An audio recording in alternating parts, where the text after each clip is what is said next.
말씀으로 4월 8일 화요일 아침 예배를 하나님께 드립니다. 나는 전능하신 아버지 하나님 천지의 창조주를 믿습니다. 나는 그의 유일하신 아들 우리 주 예수 그리스도를 믿습니다. 그는 성령으로 잉태되어 동정녀 마리아에게서 나시고 본디오 빌라도에게 고난을 받아 십자가에 못 박혀 죽으시고 장사된 지 사흘 만에 죽은 자 가운데서 다시 살아나셨으며 하늘에 오르시어 전능하신 아버지 하나님 우편에 앉아 계시다가 거기로부터 살아있는 자와 죽은 자를 심판하러 오십니다. 나는 성령을 믿으며 거룩한 공교회와 성도의 교제와 죄를 용서받는 것과 몸의 부활과 영생을 믿습니다. 아멘. 찬송가 569장 선한 목자 되신 우리 주 함께 찬송합니다.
오늘 우리에게 주신 하나님 말씀은 신약성경 누가복음 9장 23절에서 27절까지 말씀입니다. 신약성경 107면에 있습니다. 누가복음 9장 23절에서 27절 말씀 봉독할 때 살아계신 주님의 음성을 들을 수 있기 바랍니다. 지금 봉독합니다. 또 무리에게 이르시되 아무든지 나를 따라오려거든 자기를 부인하고 날마다 제 십자가를 지고 나를 따를 것이니라. 누구든지 제 목숨을 구원하고자 하면 잃을 것이요 누구든지 나를 위하여 제 목숨을 잃으면 구원하리라. 사람이 만일 온 천하를 얻고도 자기를 잃든지 빼앗기든지 하면 무엇이 유익하리요. 누구든지 나와 내 말을 부끄러워하면 인자도 자기와 아버지와 거룩한 천사들의 영광으로 올 때에 그 사람을 부끄러워하리라. 내가 참으로 너희에게 이르노니 여기 서 있는 사람 중에 죽기 전에 하나님의 나라를 볼 자도 있느니라. 아멘. 봉독한 말씀으로 자기 십자가를 지고 나를 따르라, 이런 제목으로 말씀의 은혜를 나눕니다. 예수님께서 빈들에서 하루 종일 하나님의 나라를 선포하시고 병든 자를 고치셨습니다. 그리고 저녁 무렵 굶주린 자들에게 먹을 것을 주셔서 배부르게 먹이심으로 빈들에서 잔치를 경험하게 하셨습니다. 오병이어의 기적을 행하신 이후 예수님은 따로 기도의 자리로 나아가십니다.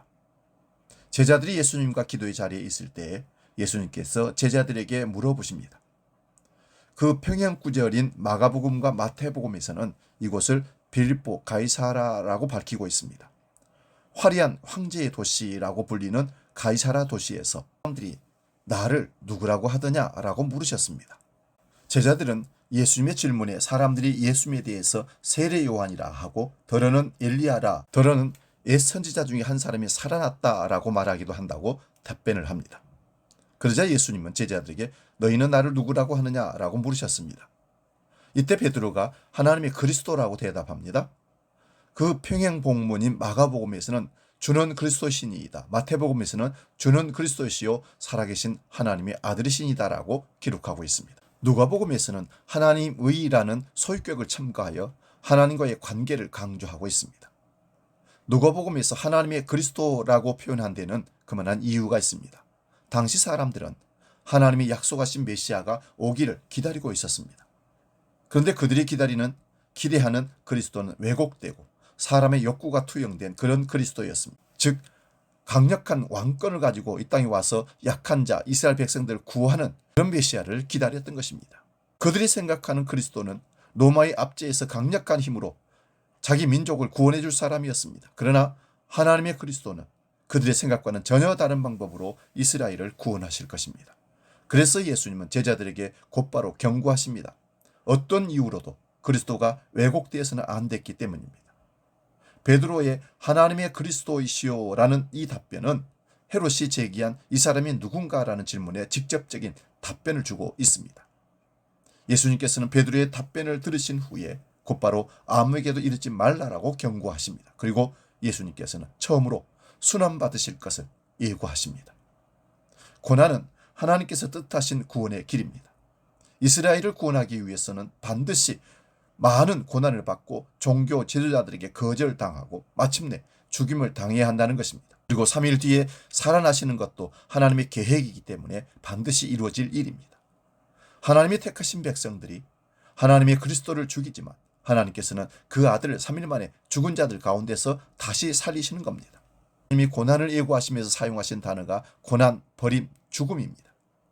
이 모든 단어는 십자가에 함축됩니다. 예수님께서는 순환을 예고하시면서 십자가 지고 가는 길이 곧 메시아의 길임을 말씀하셨습니다. 그리고 제자들도 그 길을 따르라 말씀하십니다.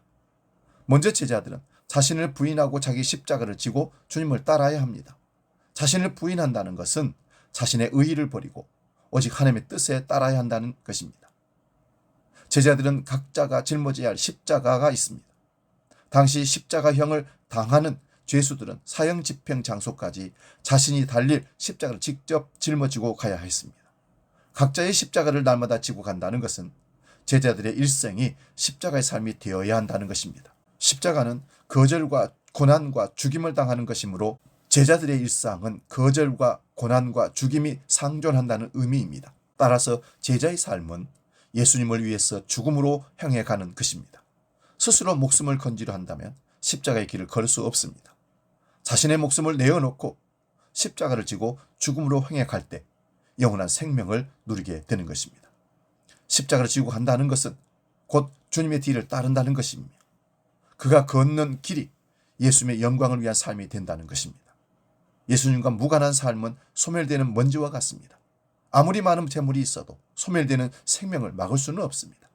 아무리 많은 재산을 얻고 나라를 얻게 되었다 할지라도 생명을 잃으면 그 재산과 나라는 다른 사람의 것이 되는 것입니다. 결국 제자들이 예수님을 위해 죽는 것이 곧 생명의 길이라는 것을 말씀하시는 겁니다. 이로써 예수님의 제자들이 앞으로 어떤 삶을 살게 될지를 추정해 볼 수 있는 부분입니다. 목숨을 걸고 예수님을 따르는 제자들은 예수님과 예수님이 가르치신 말씀을 부끄러워하지 않습니다. 부끄러워한다는 것은 거절을 의미합니다. 만약에 예수님과 예수님의 가르침을 거절한다면 제자로서의 사명을 감당할 수 없습니다. 예수님을 거절한다면 하나님께서도 그를 공개적으로 거절하실 것입니다. 예수님을 따르는 제자라면 당연히 예수님을 사랑하고 존경하며 예수님을 사랑하는 제자들은 하나님 나라를 경험하게 될 것입니다. 예수님께서 여기 서 있는 사람 중에 죽기 전에 하나님 나라를 볼 자도 있느니라 하신 말씀은 철학의 지평에 머무르는 이론적 상징적 말씀이 아닙니다. 하나님의 나라는 죽어서만 가는 것이 아니라 우리가 말씀에 순종함으로 살아서도 얼마든지 경험할 수 있습니다. 그러므로 우리도 이 약속을 믿고 날마다 우리 각 사람에게 주신 십자가를 달게 지고 주님을 위해 생명을 거는 성도들이 될 수 있기를 축원드립니다. 내 삶 속에 역사하시는 예수님을 자랑하며 우리의 삶으로 하나님의 역사를 증거하는 복된 삶을 살아내야 합니다. 그것이 제자의 삶입니다. 오늘도 하나님이 기뻐하시는 제자의 삶을 통해 주님의 영광을 드러내는 저와 여러분 되시기를 주님의 이름으로 축원드립니다. 기도합니다. 누구든지 나를 따라오려거든 자기를 부인하고 자기 십자가를 지고 나를 따르라 하신 주님, 사순절 주님의 고난을 묵상하면서 그 길을 다시 따르려고 결단합니다. 주여, 뒤돌아보지 말게 하시고 주님이 가시는 그 길을 정직하게 따라가는 성실한 믿음의 사람들, 신실한 주의 백성들 다 되게 하여 주옵소서. 주님의 말을 부끄러워하지 않게 하시고 주님의 길을 거절하지 않는 진정한 예수님의 제자들로서 이 땅을 살게 해 주옵소서. 삶 속에 예수님을 자랑하며 삶 속에 주님의 역사를 증가하는 삶을 살도록 우리를 이끌어 주옵소서. 이제 주기도로 함께 기도합니다. 하늘에 계신 우리 아버지, 아버지의 이름을 거룩하게 하시며 아버지의 나라가 오게 하시며 아버지의 뜻이 하늘에서와 같이 땅에서도 이루어지게 하소서. 오늘 우리에게 일용할 양식을 주시고 우리가 우리에게 잘못한 사람을 용서하여 준 것 같이 우리 죄를 용서하여 주시고 우리를 시험에 빠지지 않게 하시고 악에서 구하소서. 나라와 권능과 영광이 영원히 아버지의 것입니다. 아멘.